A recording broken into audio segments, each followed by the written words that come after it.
جب اس معاشرتی اصول سے ہم پیچھے ہٹیں گے تو بہت ساری پریشانیاں ہمیں بے جا دیکھنی پڑیں گی۔ اسلام نے کہا جب کسی کے گھر میں داخل ہو تو اجازت لے کر داخل ہونا۔ اللہ کے رسول صلی اللہ علیہ وآلہ وسلم کی تعلیمات ہیں۔ حدیث کا مفہوم یہ ہے کہ جب تم کسی کے گھر میں داخل ہو تو فرمایا سوراخ سے جھانک کر نہ دیکھو۔ حضور نے فرمایا کہ اجازت کا مقصود یہ ہے کہ تم اس کے گھر کی پرائیویسی میں دخل اندازی نہ کرو، اس کی اجازت۔ اگر آپ بیل بھی دے رہے ہیں اور ساتھ میں دیکھ بھی رہے ہیں کون آ رہا ہے تو یہی تو منع کیا تھا۔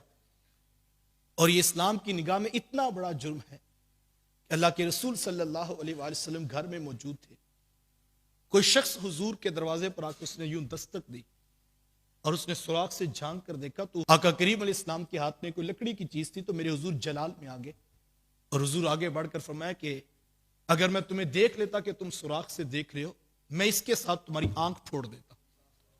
یعنی اتنا غصہ آیا اس شخص پر جو گھر کے اندر جھانک کر دیکھتا ہے۔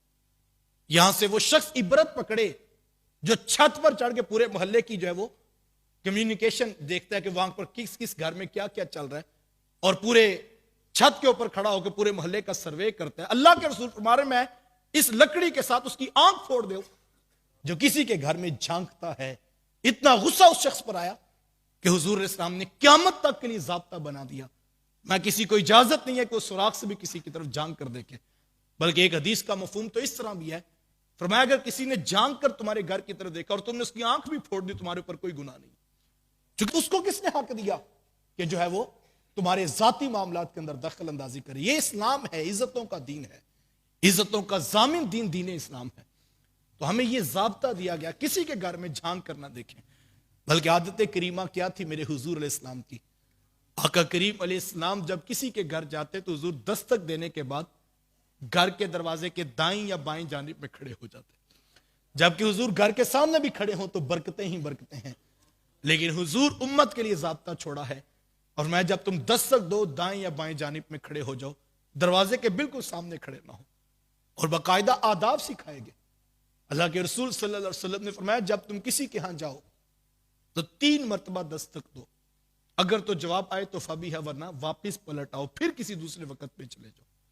یہ بھی آداب سکھائے گئے ہیں کہ گھروں میں جو داخل ہونا ہے وہ اجازت لے کر آپ کو داخل ہونا چاہیے۔ اور پھر اجازت کا طریقہ کتنا خوبصورت ہے کہ تم 3 مرتبہ دستک دو۔ آقا کریم علیہ السلام کسی صحابی کے گھر تشریف لے گئے اور دروازے پر جا کر حضور نے دستک دی اور فرمایا السلام علیکم۔ صحابی دوڑتے ہوئے آئے اور دروازے کے اندر جانب کھڑے ہو گئے، اور انہوں نے آہستہ سی آواز میں کہا کہ وعلیکم السلام۔ تھوڑی دیر گزری تو حضور علیہ السلام نے پھر دروازے پر دستک دی اور ساتھ کہا کہ السلام علیکم۔ انہوں نے پھر جواب دیا اور پھر کھڑے ہو گئے۔ آقا کریم علیہ السلام نے تیسری مرتبہ دستک دی اور اندر کی جانب صحابی کھڑے ہیں اور انہوں نے جواب دیا اور پھر خاموش ہو گئے۔ 3 بار پورا ہو گیا تو میرے حضور واپس پلٹنے لگے، تو صحابی نے جلدی جلدی دروازہ کھولا اور دوڑ کر حضور کے پاس آ گئے اور آ کر عرض کی حضور میں گھر پہ موجود ہوں، میں حضور گھر پہ موجود ہوں۔ حضور میں بھائی ہم نے تو 3 مرتبہ دستک دی تھی لیکن جواب تو ایک بار بھی نہیں آیا۔ عرض کی حضور میں نے 3 مرتبہ آپ کے سلام کا جواب دیا تھا، تو حضور میں کہ ہم تک تو آواز نہیں آئی۔ عرض کی حضور آپ اتنی محبت سے گھر آ کر مجھے سلامتی کی دعائیں دے رہے تھے، تو میں نے کہا اگر پہلی مرتبہ جواب دے دوں گا تو 2 مرتبہ اور دعا تو نہیں نہ ملے گی، جب 3 مرتبہ دعا پوری ہو جائے گی میں پھر ہی دروازہ کھولتا ہوں۔ اللہ اکبر۔ تو عادت کریمہ تھی کہ حضور 3 مرتبہ سلام پیش کیا کرتے، بلکہ حضرت انس رضی اللہ تعالیٰ عنہ کو حضور نے آداب سکھاتے ہوئے فرمایا اے میرے بیٹے انس جب کسی کے ہاں جایا کرو، جب فرمایا جاؤ تو دروازے کو دستک دے کر اور اجازت لے کر گھر میں داخل ہوا کرو، اور حضور میں جب گھر میں داخل ہوا کرو تو گھر والوں کو سلام کہا کرو۔ انس اللہ نے اس میں بڑی برکت رکھی ہوئی ہے۔ آقا کریم علیہ السلام کی بارگاہ میں ایک شخص حاضر خدمت ہوا اور اس نے آ کر عرض کی کہ حضور میں بڑا تنگ دست ہوں اور میرے حالات ٹھیک نہیں ہیں، غربت اور افلاس کی زندگی گزار رہا ہوں۔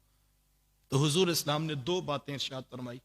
حضور میں جب گھر جایا کرو تو ایک تو اپنے گھر والوں کو سلام کیا کرو اور دوسرا سورہ اخلاص پڑھ لیا کرو، اللہ اس کی برکت سے تمہیں رزق کی فراوانی عطا کرے۔ وہ شخص وظیفہ لے کر چلا گیا، 2-4-10-15 دن کے بعد جب واپس پلٹنا ہوا تو جب وہ صحابی آئے تو ان کے لبوں پہ مسکراہٹ تھی اور آ کر عرض کی حضور آپ کے بتائے ہوئے وظیفے کی اتنی برکت ہوئی ہے، اتنی برکت ہوئی ہے کہ میں تو امیر ہوا ہی ہوا ہوں، جب کبھی میرے ہمسایوں کو بھی ضرورت پڑتی ہے میں ان کی بھی مدد کر دیتا ہوں۔ اللہ اکبر، سلام کہنے کی اتنی برکت۔